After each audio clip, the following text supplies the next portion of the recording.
इन दिनों बहुत से कथावाचक हैं जिनके लाखों अनुयायी हैं, लेकिन अगर बात लोकप्रिय कथावाचक जया किशोरी की ना हो तो आखिर कैसे चलेगा। छोटी सी उम्र में दुनिया को ये संदेश उन्होंने दिया कि भगवान कहीं नहीं, वो हमारे मन में बसता है। उनके बारे में तो हर कोई जानना चाहता है, तो चलिए आज आपको बताते हैं जया किशोरी के बारे में। घर में बड़े लोगों के आशीर्वाद से जया किशोरी पूरे भारत देश में भगवान की आस्था लोगों तक पहुंचा रही हैं। जिस उम्र में आज के दौर के बच्चे स्कूल और कॉलेज जाने में भी आलस करते हैं, उस उम्र में जया किशोरी ने भगवत गीता और नानी बाई का मायरो और नरसी की भात की भक्ति की कथाएं सुनाती हैं। जया किशोरी अपने भजनों और भगवत कथा के लिए देश विदेश में चर्चित हैं। उनके लाखों प्रशंसक हैं। सोशल मीडिया पर भी उन्हें खूब पसंद किया जाता है। उनके भजन देखते ही देखते वायरल हो जाते हैं।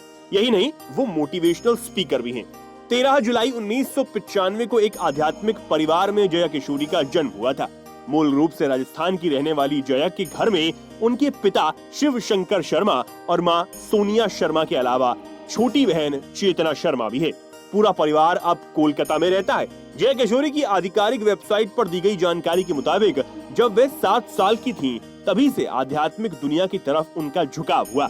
धीरे धीरे आध्यात्म में वो डूब गईं। जया किशोरी पर उनके दादा दादी का काफी प्रभाव पड़ा, जो उन्हें भगवान कृष्ण की कहानियां सुनाते थे। वो बचपन में सुनी कहानियां और भजन याद करती थीं और धीरे धीरे इसमें रच बस गईं। एक इंटरव्यू के मुताबिक जया किशोरी जब 9 साल की थीं, तब उन्हें शिव तांडव स्तोत्र, रामाकाष्टम और लिंकाष्टम जैसे कई कठिन स्तोत्र संस्कृत में ही कंठस्थ थे। जया किशोरी ने अपनी शुरुआती शिक्षा गुरु गोविंद राम मिश्र द्वारा प्राप्त की है। वो कहती हैं कि उनके गुरु पंडित गोविंद राम मिश्र ने ही उनका नाम जया शर्मा से जया किशोरी रख दिया। आज श्रीमद् भागवत कथा, नानी बाई का मायरो और नरसी का भात जैसी कथाएं सुनाकर जया किशोरी देश विदेश में काफी लोकप्रिय हैं। अब आपके मन में ये सवाल आ रहा होगा कि खूब लोकप्रिय हो चुकी जया किशोरी आखिर जो कथा से सेवा मिलती है उसका क्या करती हैं? तो आपको बता दें कि जया किशोरी की कथा में जो भी दान आता है वो उदयपुर में बने नारायण सेवा ट्रस्ट में दिया जाता है। इस ट्रस्ट में अपंग लोगों के इलाज के लिए काम किया जाता है। साथ ही ट्रस्ट में गरीब महिलाओं की शादियां होती हैं और इस ट्रस्ट में गौ सेवा का कार्य भी किया जाता है। दोस्तों, जया किशोरी का जीवन बहुत ही सरल और सादा है। जिस उम्र में लड़कियां अपने शौक पूरे करने, घूमना फिरना आदि में अपना समय बिताती हैं, जया उस उम्र में भगवान श्री कृष्ण का टीका लगाकर उनकी भक्ति करती हैं और इस पथ पर चलना जया किशोरी का मकसद बन गया है। जया किशोरी की चेहरे की चमक बताती है कि वो किसी देवी का रूप है। यही कारण है कि भक्त उन्हें प्यार से पूज्य जया साध्वी नाम से ही पुकारते हैं। लेकिन आपको बता दें कि जया कोई साध्वी नहीं है, वो सिर्फ भगवान की भक्ति करती हैं और एक साधारण लड़की है। जया किशोरी को सादा भोजन काफी पसंद है और सादे वस्त्र पहनना पसंद है। जया किशोरी को राजस्थान के खाटू श्याम जी मंदिर से काफी लगाव है। यही कारण है कि जया हर साल खाटू श्याम जी के इस मंदिर में अपने पूरे परिवार के साथ जाती हैं। जब जया किशोरी खाटू श्याम जी के मंदिर जाती हैं, तब वो किसी होटल में नहीं रुकती, बल्कि मंदिर की धर्मशाला में ही विश्राम करती हैं और शाम के समय भजन और कथा का आयोजन करती हैं। आज पूरे भारत वर्ष में जया किशोरी को कथावाचक के नाम से जाना जाता है। कथावाचन व भजन गायन करने के बावजूद भी जया किशोरी ने अपनी पढ़ाई जारी रखी है।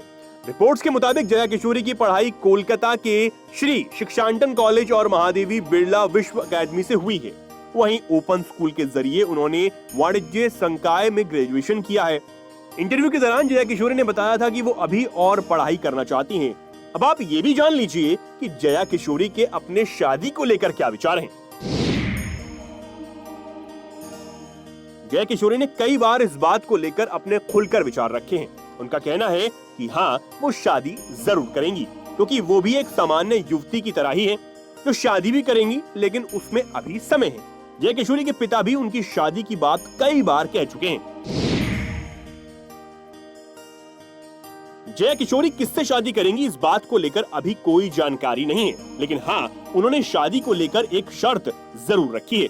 जया किशोरी ने बताया कि अगर उनकी शादी कोलकाता में होगी तो ज्यादा उत्तम होगा, क्योंकि ऐसे में वो कभी भी अपने घर आकर खा सकेंगी।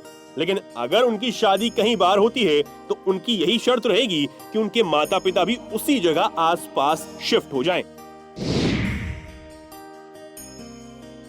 एक इंटरव्यू में जया किशोरी कहती हैं कि वो बहुत डरी हुई हैं। ऐसा इसलिए क्योंकि लड़की होने की वजह से उन्हें एक दिन अपना घर छोड़ना पड़ेगा, शादी करके किसी और के घर जाना पड़ेगा।